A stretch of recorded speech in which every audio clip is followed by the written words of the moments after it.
आकाशवाणी मुंबई. मी राजेश शिरभाते आणि मी नेहा कुलकर्णी. प्रादेशिक बातम्या देत आहोत. ठळक बातम्या.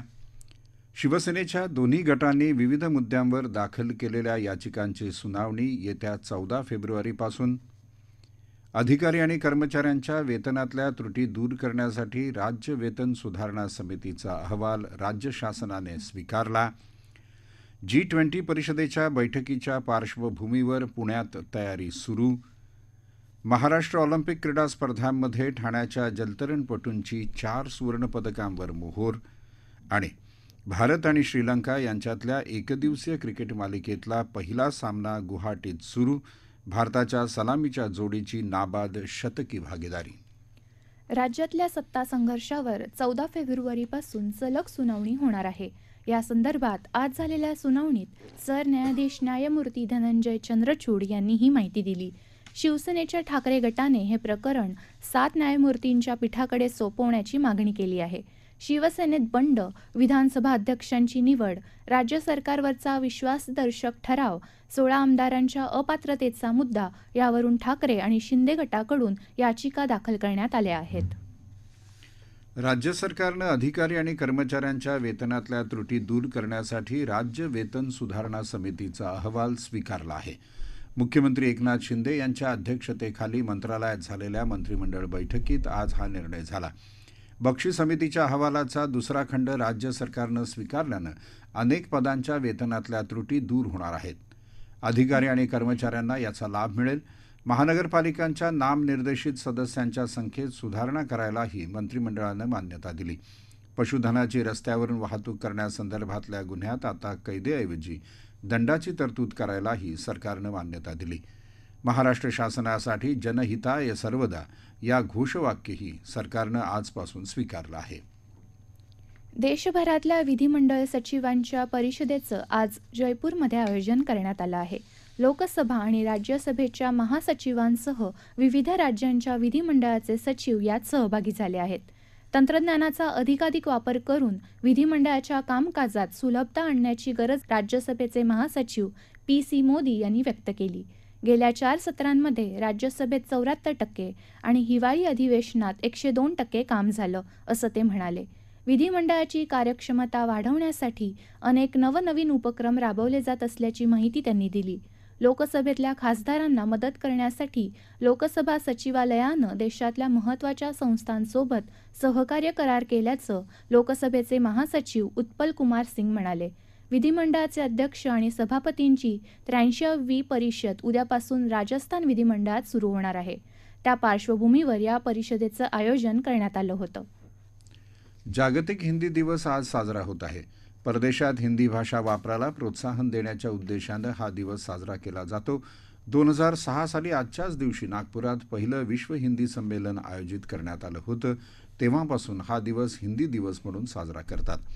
माहिती आणि प्रसारण मंत्री अनुराग ठाकूर यांनी हिंदी दिवसाच्या शुभेच्छा दिल्या असून या भाषेच्या वापराला चालना देण्याचं आवाहन केलं आहे.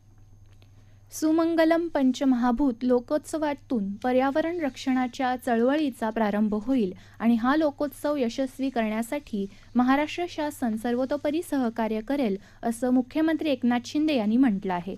कोल्हापुरात होणाऱ्या या लोकोत्सवाच्या नियोजनाबाबत मुख्यमंत्र्यांच्या अध्यक्षतेखाली काल बैठक झाली. त्यावेळी ते बोलत होते. कोल्हापुरात कणेरी मठ इथे 20 ते 26 फेब्रुवारी दरम्यान लोकोत्सव आयोजित करण्यात आला आहे. यामध्ये विविध परिषदा, प्रदर्शनं आणि चर्चासत्र, परिसंवाद होणार आहेत. पर्यावरण संतुलनाच्या विषयावर हा लोकोत्सव होत असून या उत्सवाच्या माध्यमातून पर्यावरण संतुलनाचा विषय सर्वसामान्यांपर्यंत पोहोचेल, असं उपमुख्यमंत्री देवेंद्र फडणवीस यांनी यावेळी म्हटलं.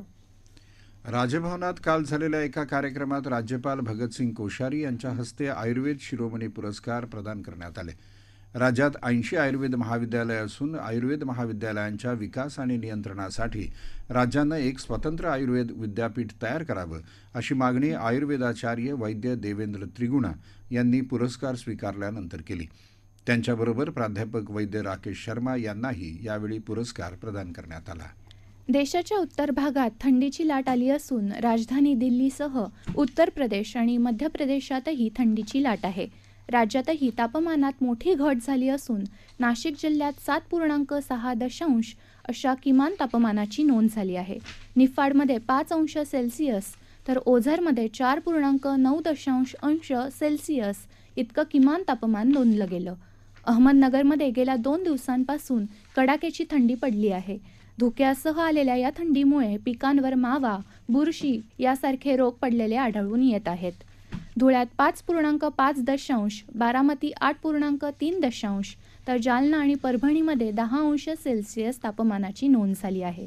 उदगीरमध्येही 10 अंश सेल्सिअस तापमानाची नोंद झाली असून जळगावमध्ये 5.3 अंश सेल्सिअस तापमानाची नोंद झाली आहे. पुण्यात 7.4 अंश सेल्सिअस तापमानाची नोंद झाली आहे तर नांदेडमध्ये 10.6 अंश सेल्सिअसची नोंद झाली आहे. मुंबईत 23 अंश सेल्सिअस तापमानाची नोंद झाली आहे. गोंदिया जिल्ह्याच्या तापमानातही सातत्यानं घट होत असून गोंदिया जिल्ह्यात 7 अंश सेल्सिअस तापमानाची नोंद झाली. येत्या काही दिवसात हिमालय क्षेत्रातल्या तापमानात वाढ होणार असून त्यामुळे उत्तर आणि मध्य भारतातली थंडीची लाट कमी होण्याचा अंदाज भारतीय हवामान विभागानं व्यक्त केला आहे. राज्य परिवहन महामंडळ एसटी तर्फे उद्यापासून 25 तारखेपर्यंत सुरक्षा मोहीम राबवण्यात येत आहे. या मोहिमेदरम्यान चालकांचं प्रबोधन, प्रशिक्षण, आरोग्य तपासणी, वाहन परवाना तपासणी, गाड्यांची तांत्रिक तंदुरुस्ती अशा अनेक बाबींवर भर दिला जातो. प्रवाशांच्या सुरक्षेची जबाबदारी, वाहतूक नियमांचं पालन, उत्तम शरीर प्रकृती आणि मनस्वास्थ्य या चतुसूत्रींचं पालन करत चालकांनी अपघातविरहित सेवा देण्याचं आवाहन एसटी महामंडळाचे व्यवस्थापकीय संचालक शेखर चन्ने यांनी केलं आहे. महाराष्ट्र लोकसेवा आयोगानं महाराष्ट्र वनसेवा मुख्य परीक्षा 2022चा निकाल आज वेबसाईटवर जाहीर केला आहे. यात एकूण 243 उमेदवार यात पात्र ठरले आहेत. 3 ऑक्टोबरला या परीक्षा झाल्या होत्या. मुलाखतीचं वेळापत्रक लवकरच जाहीर केलं जाणार असल्याचं आयोगानं कळवलं आहे. मुख्य निवडणूक अधिकारी कार्यालयानं घेतलेल्या लोकगीतातून लोकशाहीचा जागर 2022 या स्पर्धेचा निकाल राज्याचे मुख्य निवडणूक अधिकारी श्रीकांत देशपांडे यांनी घोषित केला आहे.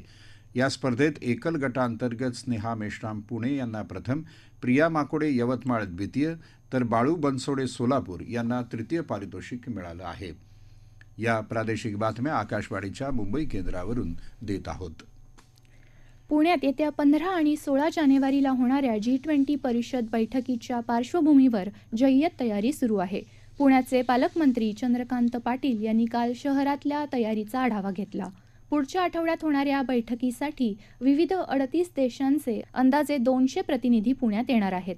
लोहगाव विमानतळावर हे प्रतिनिधी उतरल्यापासून ते सेनापती बापट मार्गावरच्या बैठकीच्या ठिकाण्यापर्यंतचा मार्ग तसंच विमानतळावरच्या सुरक्षा व्यवस्थेची पाटील यांनी पाहणी केली.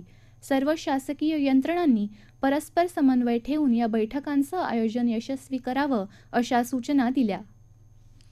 कॉम्रेड गोविंद पानसरे यांच्या हत्येचा कट आणि हत्या केल्याप्रकरणी 10 संशयितांवर कोल्हापूर जिल्हा न्यायालयात काल दोषनिश्चिती करण्यात आली. यात समीर गायकवाड, वीरेंद्रसिंग तावडे यांच्यासह अन्य संशयितांचा समावेश आहे. दोषनिश्चिती झाल्यामुळे या खटल्याच्या सुनावणीला वेग येणार असून पुढील सुनावणी येत्या 23 तारखेला होणार आहे. न्यायालयानं काल सर्व संशयितांना आरोपाबद्दल विचारणी केली. सर्व संशयितांनी आरोप नाकारले असून त्यांच्यावर दोषनिश्चिती करायला न्यायालयानं परवानगी दिली. पुढच्या सुनावणीमध्ये गुन्ह्यासंबंधी आवश्यक कागदपत्र, पुरावे आणि साक्षीदारांची यादी सादर केली जाईल, अशी माहिती विशेष सरकारी वकील शिवाजीराव राणे यांनी दिली.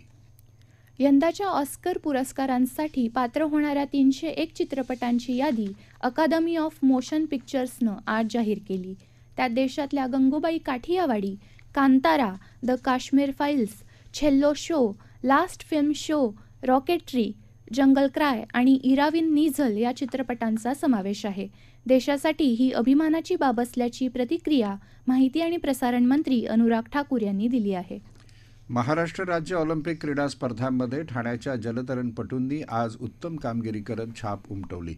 पुरुष आणि महिला गटातली मिडले स्पर्धा, महिलांची 100 मीटर फ्री स्टाईल स्पर्धा आणि पुरुष 100 मीटर बॅकस्ट्रोक स्पर्धा अशा 4 प्रकारातली सुवर्णपदकं तर 1500 मीटर फ्री स्टाईल पुरुष गटातलं रौप्य पदक ठाण्याच्या खेळाडूंनी मिळवलं. स्क्वॅशमध्येही ठाण्याच्या उर्वशी जोशी आणि सुनीता पटेल या खेळाडूंनी आगेकूच कायम राखली. महाराष्ट्र प्रदेश काँग्रेस समितीच्या विस्तारित कार्यकारिणीची बैठक आज नागपुरात होत आहे. पक्षाची संघटनात्मक बांधणी, आगामी निवडणुका, राज्यातील ज्वलंत समस्या या विषयावर या बैठकीत विचारमंथन करण्यात येत आहे. काँग्रेस प्रदेशाध्यक्ष नाना पटोले यांच्या अध्यक्षतेखाली तसंच हात से हात जोडो अभियानाचे महाराष्ट्र प्रभारी पल्लम राजू यांच्या प्रमुख उपस्थितीत ही बैठक होत आहे. महागाई, बेरोजगारी, राज्यातल्या शिंदे-फडणवीस सरकारचा कारभार, आगामी विधान परिषद निवडणुका, स्थानिक स्वराज्य संस्थांच्या निवडणुका आणि त्यासाठी पक्षाची रणनीती, भारत जोडो यात्रेचा संदेश राज्यभर पोहोचवण्यासाठी विशेष अभियान आणि हात से हात जोडो अभियानाबाबत तसंच पक्ष बांधणीबाबत या बैठकीत विस्तृत चर्चा केली जात आहे. भारत आणि श्रीलंका यांच्यातल्या एकदिवसीय क्रिकेट मालिकेतला पहिला सामना आज गुवाहाटी इथं सुरू आहे. श्रीलंकेनं नाणेफेक जिंकून भारताला प्रथम फलंदाजीसाठी पाचारण केलं. कर्णधार रोहित शर्मा आणि शुभम गिल यांनी धडाकेबाज सुरुवात करत नाबाद शतकी भागीदारी केली. शेवटची बातमी हाती आली तेव्हा भारताच्या 17 षटकात बिनबाद 113 धावा झाल्या होत्या. महाराष्ट्र केसरी स्पर्धेला आजपासून पुण्यात सुरुवात झाली. कोथरूडची कुस्ती महर्षी दिवंगत मामासाहेब मोहोळ क्रीडानगरी या स्पर्धेतील पैलवान आणि कुस्तीप्रेमींच्या मेळ्यासाठी सज्ज झाली आहे. 32 एकर भव्य जागेत ही क्रीडानगरी साकारली असून त्यात 2 माती आणि 3 गादीचे आखाडे आहेत. 80,000 आसन क्षमता असलेली बैठक व्यवस्था आहे, तर 20 एकर जागेत वाहनतळाची व्यवस्था करण्यात आली आहे. आरोग्य, अग्निशमन, सुरक्षा व्यवस्थेचंही चोख नियोजन करण्यात आलं आहे. 47 तालीम संघातल्या नामांकित 40 मल्लांसह 900 मल्ल या स्पर्धेत सहभागी झाले असून विविध 18 वजनी गटात स्पर्धा होणार आहे. ज्येष्ठ रंगभूषाकार प्रभाकर भावे यांचं आज पहाटे पुण्यात दीर्घ आजारानं निधन झालं. ते 78 वर्षांचे होते.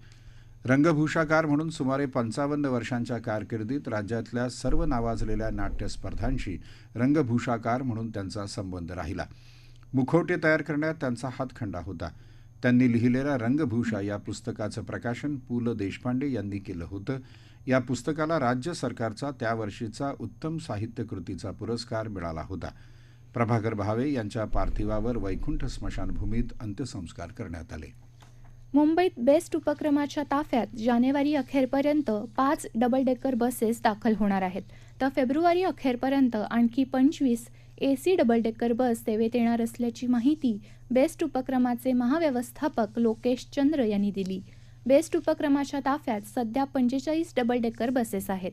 मात्र या बसेसची वयोमर्यादा संपुष्टात येत असल्यानं आता नवीन 900 वातानुकूलित डबल डेकर बसेसचा समावेश केला जाणार आहे. मुंबई महानगर प्रदेश विकास प्राधिकरणाच्या ऐरोली काटई नाका प्रकल्पामध्ये एकूण 111 पियर्स आणि 101 पियर कॅपची उभारणी पूर्ण झाली असून 105 डेक स्लॅब स्पॅनपैकी 83 डेक स्लॅब स्पॅनचं बांधकाम पूर्ण झालंय. या प्रकल्पामुळे डोंबिवली ठाणे मुंबई दरम्यानच्या प्रवासाच्या वेळेत बचत होईल. प्रकल्पाच्या भाग 1 मधील उन्नत मार्गाचं 88% तर बोगद्याचं 66% काम पूर्ण झालेलं आहे. या प्रकल्पातल्या 2 बोगद्यांची लांबी प्रत्येकी 1.69 किलोमीटर आहे. ग्राहकांना वीज देयकं भरण्यासाठी बेस्ट उपक्रमानं मुंबईत 201 ठिकाणी विविध बँकांमध्ये वीज देयकं भरणा केंद्र सुरू केली आहेत. त्यात ठाणे जनता सहकारी बँकेच्या 55 शाखांमधून स्टेट बँक ऑफ इंडिया तसंच कोटक महिंद्रा शाखेच्या 34 शाखा आदी ठिकाणी वीज देयकं स्वीकारली जाणार आहेत. या केंद्रांची यादी बेस्ट उपक्रमाच्या संकेतस्थळावरही टाकण्यात आली आहे. ठळक बातम्या पुन्हा एकदा. शिवसेनेच्या दोन्ही गटांनी विविध मुद्द्यांवर दाखल केलेल्या याचिकांची सुनावणी येत्या 14 फेब्रुवारीपासून. अधिकारी आणि कर्मचाऱ्यांच्या वेतनातल्या त्रुटी दूर करण्यासाठी राज्य वेतन सुधारणा समितीचा अहवाल राज्य शासनानं स्वीकारला. G20 परिषदेच्या बैठकीच्या पार्श्वभूमीवर पुण्यात तयारी सुरू. महाराष्ट्र ऑलिम्पिक क्रीडा स्पर्धांमध्ये ठाण्याच्या जलतरणपटूंची 4 सुवर्णपदकांवर मोहोर. आणि भारत आणि श्रीलंका यांच्यातला एकदिवसीय क्रिकेट मालिकेतला पहिला सामना गुवाहाटीत सुरू. भारताच्या सलामीच्या जोडीची शतकी भागीदारी. याबरोबरच आकाशवाणी मुंबई केंद्रावरचं हे प्रादेशिक बातमीपत्र संपलं. नमस्कार.